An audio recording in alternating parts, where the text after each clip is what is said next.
Ya estamos de vuelta en este ADN Hoy. En un ratito vamos a volver a escucharlos a ustedes en el WhatsApp, sus comentarios sobre los temas del programa en el más 569-7772-7572. Y si quieren hablar también sobre esto, porque si hay algo que nos involucra a todos, es la educación, en cualquiera de sus niveles. Está con nosotros en este ADN Hoy el ministro Nicolás Cataldo. Ministro, bienvenido, buenos días. ¿Cómo están? Buenos días, Paula. Gracias por estar acá, ministro. A ustedes por invitarme. Ministro, coincide esta invitación evidentemente con el cierre del año escolar. No han cerrado todos los colegios, pero estamos en esa fecha, y la idea es hablar un poquito en tecla general, pero no muy extensa, de el balance del cierre de este año escolar 2024. Bueno, varias cosas. Yo creo que un año de avances y de también desafíos que están aún pendientes.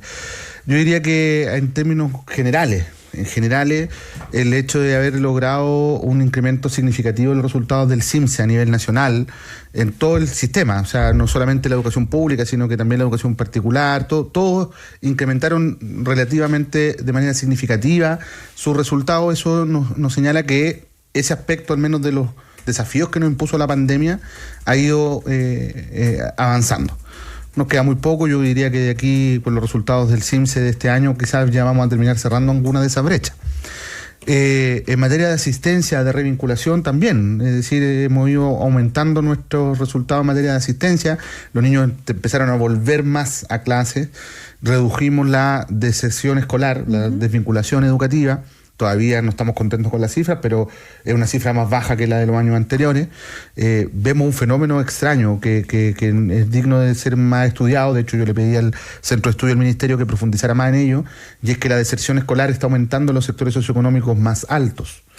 De hecho, la única dependencia administrativa que aumentó la deserción fue la particular pagada, ¿no? ¿Tiene que ver esto con qué fenómeno? ¿Con el del homeschool o algo? Homeschooling, claro, pero evidente que hay algo de homeschooling, pero creo que es importante. Esto es la educación en las casas. De manera particular. Pero yo creo que hay que atender las causas. Yo creo que efectivamente hay un tema, hablábamos antes de partir, los problemas de salud mental, que inciden bastante, formas distintas o alternativas de concebir o aproximarse a los procesos formativos de los hijos, de las hijas.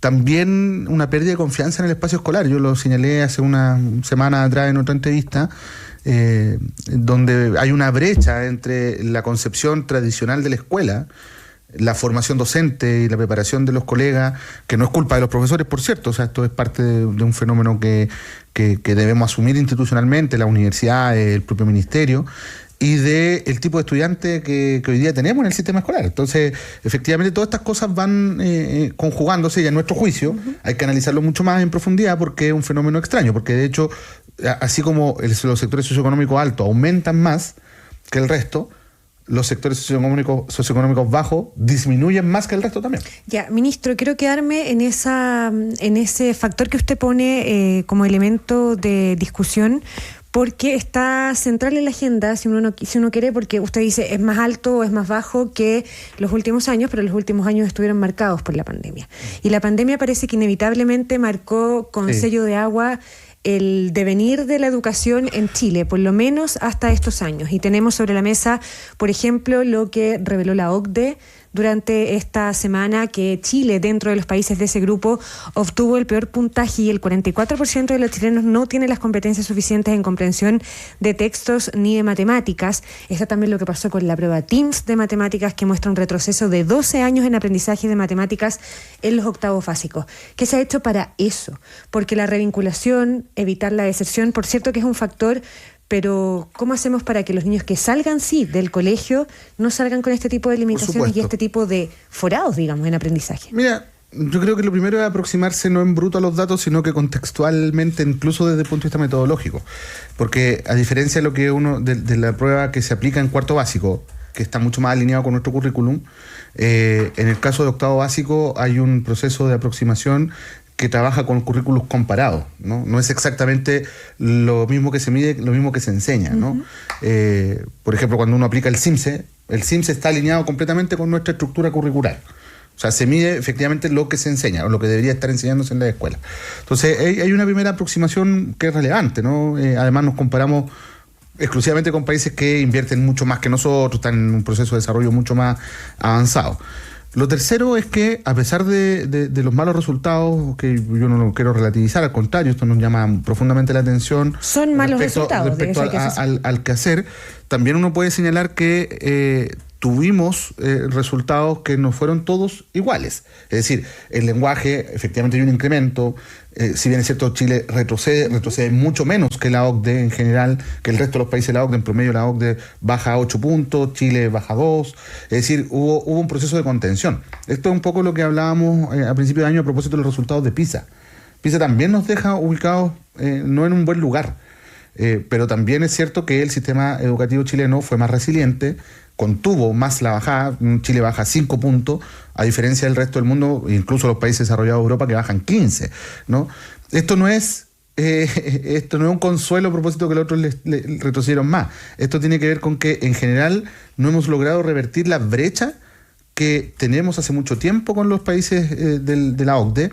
Y aquí esto es una reflexión un poquito más profunda, a mi juicio, y es que Chile, a pesar de que tiene un nivel de inversión alto, estamos más del 6 puntos del PIB en inversión en educación, donde el gasto público que tiene Chile, o sea, del presupuesto total de la nación en el año, educación está sobre el 19, casi el 20%, o sea, es muy significativo, un quinto del presupuesto se invierte en educación.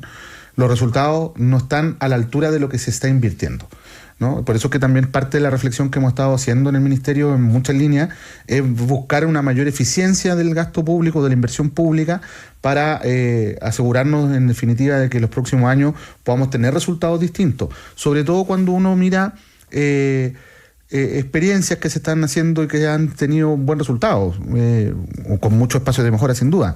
Por ejemplo, el hecho de que los servicios locales, por ejemplo, ya han empezado a tener resultados distintos al resto del sistema, con todas las críticas que socialmente puede haber a propósito de algunas situaciones complejas que hemos tenido en el país.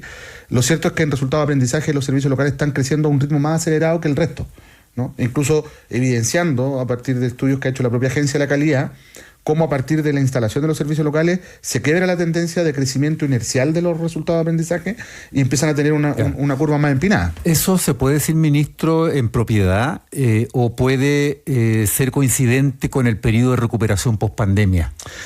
Mira, es una buena pregunta. Yo creo que es una tendencia que se está evidenciando a partir del análisis que se hace de los resultados de los primeros servicios locales, porque también... Porque digamos que la historia es corta todavía. La historia es muy corta. Por eso lo pregunto. Exacto. Es una historia muy corta para decir esto se consolidó, estamos súper bien, o esto no funcionó, fracasó, hay que echarlo abajo. Que son un poco las discusiones que se han visto o escuchado. A raíz de las Yo en eso trato de ser Atacama. Sí, claro. No, pero no solo Atacama, hay Valparaíso, Colchagua, son ejemplos también de aquello, como también tenemos ejemplos de servicios locales que lo han hecho bien, como Huasco, que está al ladito de Atacama, en la misma región, en la provincia al lado, como Gabriela Mistral, acá en la región metropolitana, Yanquihue, Costa Araucanía, en el caso de las regiones de los lagos y de Araucanía. Pero insisto, o sea, tú das en el clavo. Llevamos muy poco tiempo. Este año recién son los 7 años desde que se empezó a implementar. Claro.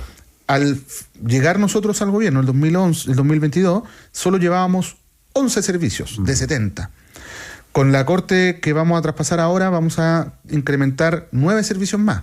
Desde 15 vamos a pasar a 24.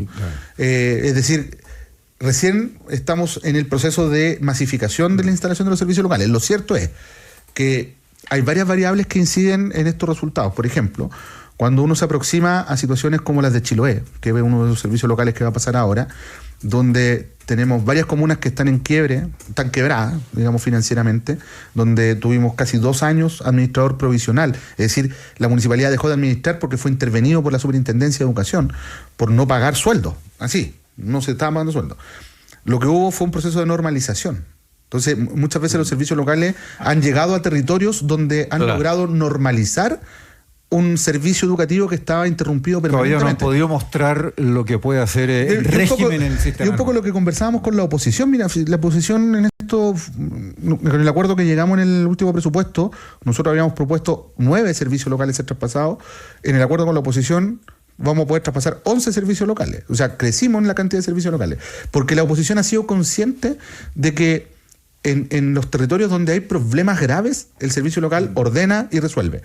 Pero también yo le he planteado que es importante no pedir efectos demostrativos, porque si nos estamos yendo con los servicios locales a los territorios en crisis, les va a costar más también demostrar resultados. Ministro, ¿cómo se hace cargo usted de la crítica, ya que usted nos mencionaba lo mucho que está invirtiendo Chile, al menos comparativamente con otros países, incluso más avanzados que nosotros, en términos de proporción del producto en educación? Porque la crítica apunta, sí, se está invirtiendo, pero nos está rascando donde pica, por usar un dicho medio feo. Va demasiado a lo del CAE, a la educación superior, y no va a lo que se necesita realmente en la educación primaria y especialmente en la preescolar, en la primera infancia. Y eso siempre va aparejado, ministro, perdón, de los niños no votan. Claro. Que deja como tan gráficamente expuesto. Y no protestan y no marchan. Claro. Ya, sí, yo no comparto esas críticas. O sea, pero espérate, comparto la crítica de que Chile pone mal las canastas, los huevos los está poniendo en las canastas equivocadas. Ya. Estamos de acuerdo. Eso es importante reconocer. Para usar otro dicho. Luego, no estoy de acuerdo con eso de que, claro, los niños no protestan, eso son formas discursivas de instalar una idea que yo creo que todos compartimos. Pero lo más importante es que, reconociendo que hay un problema de distribución de los recursos, o sea, pongámoslo en perspectiva, el presupuesto del Ministerio de Educación, como dije recién, es como el 20% del total del presupuesto de la Nación, 17 billones, ¿ya? O sea, 17 millones de pesos, mucha plata, el presupuesto más grande junto con salud. El 80%, o sea, el 8% es educación parvularia. El 23% es educación superior.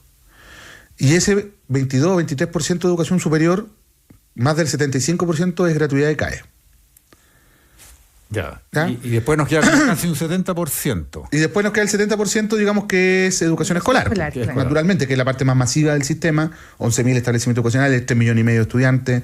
Educación superior son 1,5 millones, digamos, entre distintas instituciones. Incluso algunas no reciben recursos públicos. Educación parvulares son solo 350.000 estudiantes aproximadamente en el mundo Junji. Si yo sumo el resto del sistema son 750.000 aproximadamente. Entonces, hay un tema de masividad, naturalmente, pero hay un tema de énfasis. Entonces, cuando se entra en esta discusión del CAE, yo digo, bueno, aquí hay que ser un poquito más honesto intelectualmente hablando, o políticamente incluso, porque el problema del CAE es que Chile está gastando mucha plata en eso. Bueno, ese es el argumento para sostener el cambio del sistema. Como se dice, recursos por sobre la línea y por bajo la línea. Y el Estado tiene que pagar mucho como aval, ¿qué es? O sea, hoy día hemos invertido más de 6 billones de pesos en sostener el CAE, comprando los créditos, poniendo la recarga, que es, digamos, el sobreprecio que se termina pagando a los bancos para que participen.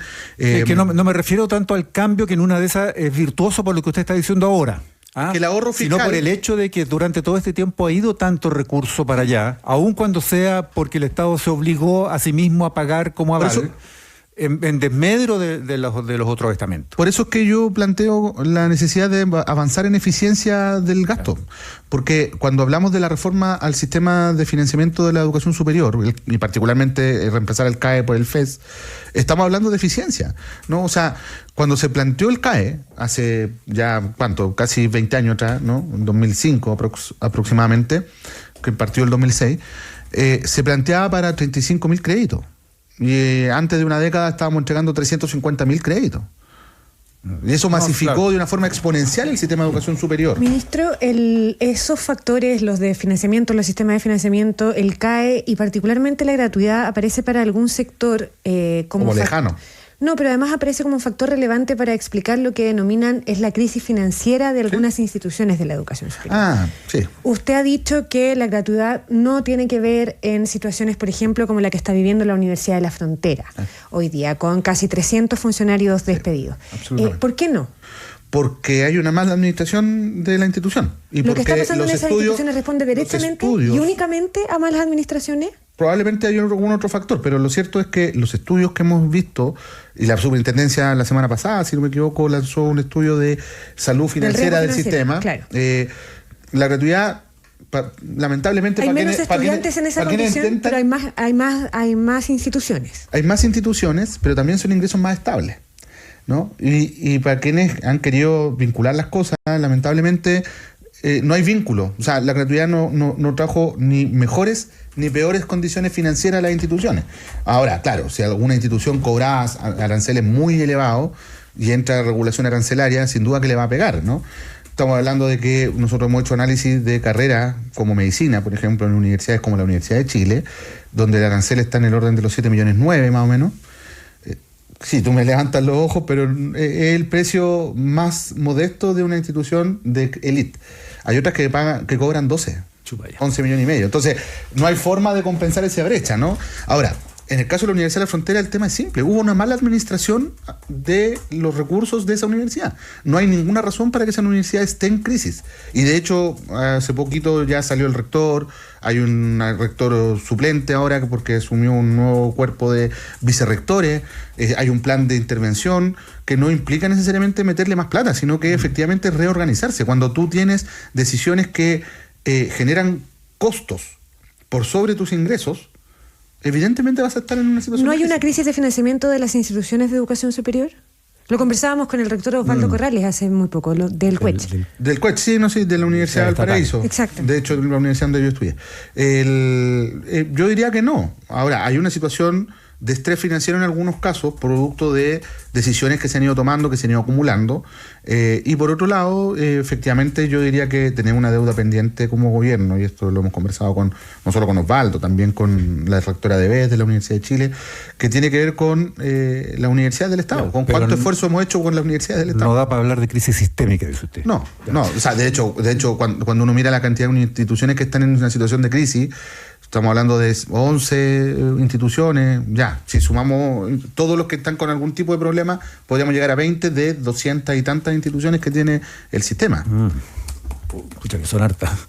Son muchas. Sí, algunos dicen que demasiadas. Yo estoy en esa tesis también. Ya. Ministro, quiero volver al tema escolar, que es lo fundamental para el desarrollo de este país, y eso ahí creo que no hay dos opiniones, dos voces a ese respecto. Correcto. ¿Cómo va lo que usted mencionó al pasar por ahí, la revinculación educativa?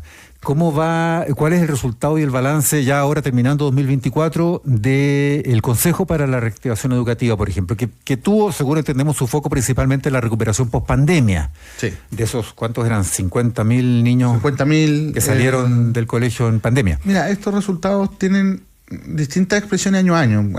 Antes de la pandemia hubo un año incluso que llegamos a 72.000 estudiantes desvinculados. O sea, uno no podría decir que solo la pandemia ha generado estas cifras. Sí, pues usted mencionaba antes otros fenómenos incluso en sectores más... Pero incluso antes de la pandemia las cifras estaban ya en el orden de los 50.000, 45.000, 42.000, 72.000.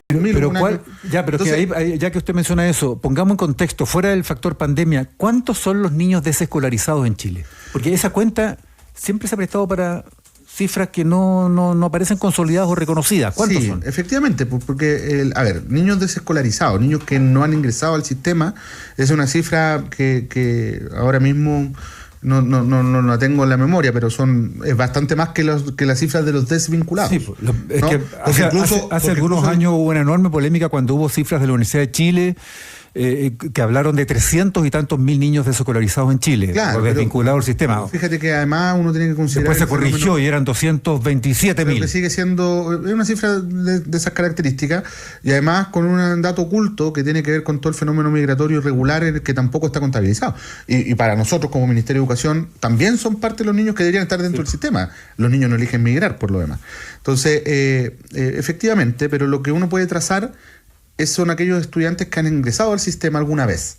Entonces, ahí es donde se pone la vista en el tema de los desvinculados. Claro. Porque hay registro. Hay una sangría, además. O sea, tú estás perdiendo estudiantes, ¿ya? Entonces, último año... Estamos hablando de 200 y tantos mil niños. Es que quiero poner en perspectiva y tomar el peso. Niños desescolarizados, o sea, niños que no han ingresado al sistema, que están fuera del sistema, podrían llegar a esas cifras, efectivamente.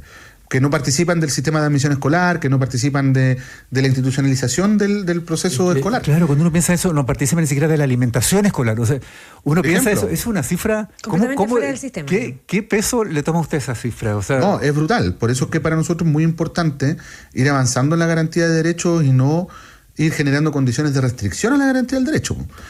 Por ejemplo, ahora está en discusión una ley que plantea la priorización de estudiantes por sobre otros, por ejemplo, sobre todo con estudiantes migrantes. Dejar fuera del sistema a un estudiante migrante que ya está vulnerado en sus derechos por solo hecho de ser migrante irregular es entregarle jóvenes y niños al mundo del crimen organizado. Exactamente, a eso o sea, voy, digámoslo claro. con claridad. Entonces, O sea, es creo un que tema para futuro, es una amenaza. Totalmente. O sea, peor que una amenaza de guerra. Mauricio, mira, y ahí hay otros temas. Por ejemplo, ¿cuánto ha sido la inversión pública que ha hecho Chile en las últimas décadas en materia de infraestructura escolar? O sea, el gran problema, por ejemplo, de inicios de año, y que probablemente algo de eso vamos a tener menos, pero vamos a tener igual el inicio del próximo año, es la falta de oferta educativa. Tenemos más demanda que oferta en algunos lugares donde la presión migratoria se ha venido... Ahí está el problema del SAE, digamos, el servicio... No, porque es que a eso me refiero con que hay que hacer bien los análisis. El SAE es el mensajero. Y queremos matar el mensajero. Claro. Entonces, cuando tú tienes un problema que el SAE muestra, a eso me refiero. Claro. Solo te lo está mostrando. El termómetro. Sí, claro. Entonces le echamos la culpa al SAE. El sistema de admisión y que tiene Efectivamente, pero Mauricio, los últimos años que se ha tenido a amanecer en los colegios. Quienes empezaron a develar esta cifra de niños que estaban con dificultades de acceder al sistema por falta de oferta fue este gobierno. Antes de esto nadie lo miraba. Nadie lo miraba, Mauricio. Cuando nosotros llegamos no habían políticas orientadas a reducir la falta de oferta educativa, porque no era un dato relevante a la hora de analizar los inicios de año escolar y cómo tú ibas resolviendo esto en el tiempo. Claro, lamentablemente al develar el dato se viene la crítica, y con la crítica uno tiene que hacer cargo, si quienes están gobernando hoy día somos nosotros. ¿Y en estos años ha crecido la oferta? Hemos hecho un crecimiento de oferta muy significativo. ¿Y cuál? Porque la educación pública lo único que hace es achicarse año tras año. O sea, ese contenido podría haber sido más grande la pérdida de matrícula. Ahora, hemos crecido mucho. Por ejemplo, solo te planteo el caso de Alto Hospicio, donde en los últimos años hemos creado, 1.500, 2.000 cupos nuevos solo en esa comuna. Educación pública. Educación pública. O sea, hemos recuperado escuelas que se habían cerrado, hemos arrendado colegios particulares que habían terminado su giro y lo arrendamos con compromiso de compra. Estamos ahora haciendo una inversión de modulares, estamos arrendando otros establecimientos educacionales que ¿Pero ese ejemplo es muy excepcional de Alto Hospicio o en otra parte pasa? Es que Alto Hospicio es como, distinto? yo diría que el caso símbolo del problema de presión por falta de oferta. ¿Por qué? Porque los migrantes que entran llegan a la región de Tarapacá y particularmente se instalan en Alto Hospicio. Ministro Cataldo, nos quedan literal 2 minutos. Ya nos literal, pero tengo dos cosas que son siempre puntuales. Sí, siempre pasa lo mismo. Dos cosas puntuales. Al inicio del año pasado hubo muchos problemas con lo de Junaev, con la demora en la entrega de los útiles escolares. Hubo investigaciones, esto terminó pasando incluso para el segundo semestre en algunos colegios. Siendo 13 de diciembre se entregaron los útiles, ¿no? Primero. 100%. Ya, 100%. Y lo segundo, se tomaron las medidas para garantizar que el próximo año, en el inicio del año escolar, esto no vuelva a pasar. Mira, es que estas son las cosas que yo creo que hay que cuidar a las instituciones. Junaev es una tremenda pega.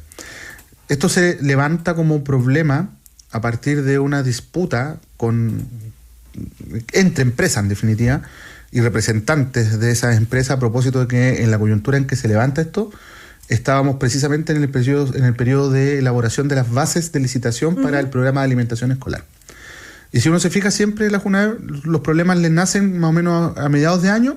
Fue en julio. Y luego, por eso, fue en julio. Sí. Calza perfecto. Y miren los años anteriores.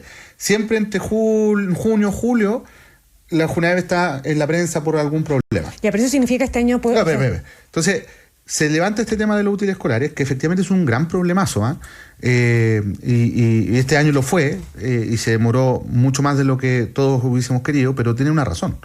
La razón es que se cayó una licitación que era por 2 años, precisamente para anticiparnos a este tema, mucha plata, y la decisión que tomó en este caso la dirección de Junaev fue hacer una nueva licitación. ¿Por qué hacer un trato directo por esas magnitudes? Con todo el tema del caso convenio y todas estas críticas que han habido al tema del uso de los recursos públicos, parecía ser un poquito grande, ¿no? Ya, pero el próximo año entonces, esa licitación lo que quiero decir es que cuando se hace la segunda licitación, nosotros nos aseguramos de que fuera un proceso plurianual. Por lo tanto, no hay que volver a licitar para el próximo año. Ya está el servicio. Ya. De hecho, los buques, el otro día hablaba con la directora por este tema, ya atravesaron el canal de Panamá.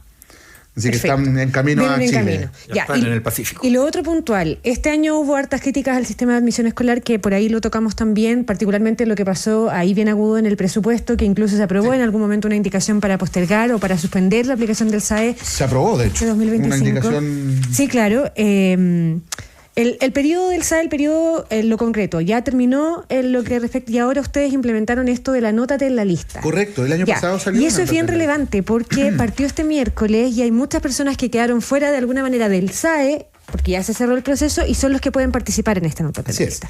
¿Cómo ha funcionado estos 2 días y qué se espera para eso? ¿Cómo debe funcionar? Ha funcionado con normalidad. Lo importante es que las personas entiendan que a quienes participan de Anótate en la Lista son aquellas personas que quieren buscar un nuevo establecimiento. Claro. O sea, que estando en una escuela quieren cambiarse de escuela.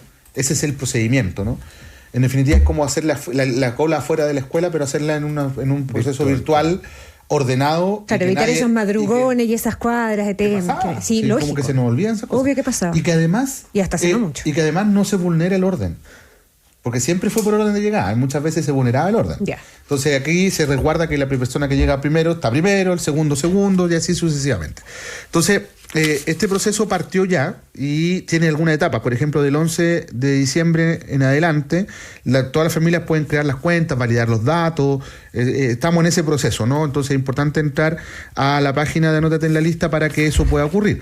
Esta es en sistemadeadmisionescolar.cl. Luego del 16 de diciembre, es decir, desde el día lunes, si no me equivoco, ¿lunes 16? Sí. Van a poder usar la plataforma las familias de los estudiantes que postularon en el periodo complementario del SAE, que fue la última etapa, y que no fueron asignados a un establecimiento educacional. El 18 de diciembre, es decir, 2 días después, van a poder usar la plataforma todos quienes están en la zona norte del país. Para ir ordenados. Y así sucesivamente, el 20 la zona sur y el 26 la región metropolitana, ¿no? Entonces, de esa forma van ingresando para poder ir priorizando también a esos grupos, esos territorios, ¿no? Que es donde nosotros vemos... ¿Y esos resultados están cuándo? Y aquí terminamos. No, porque la Anótate en la Lista funciona todo el año. Ya, perfecto. Ya. Es un continuo. Ministro de Educación, Nicolás Cataldo, gracias por esta conversación. Pasamos de tiempo, pero aquí tenemos una mirada editorial. Esto es lo más importante de lo importante. Así que gracias por haber venido. Que esté muy bien, muchas gracias. Ministro, buen día.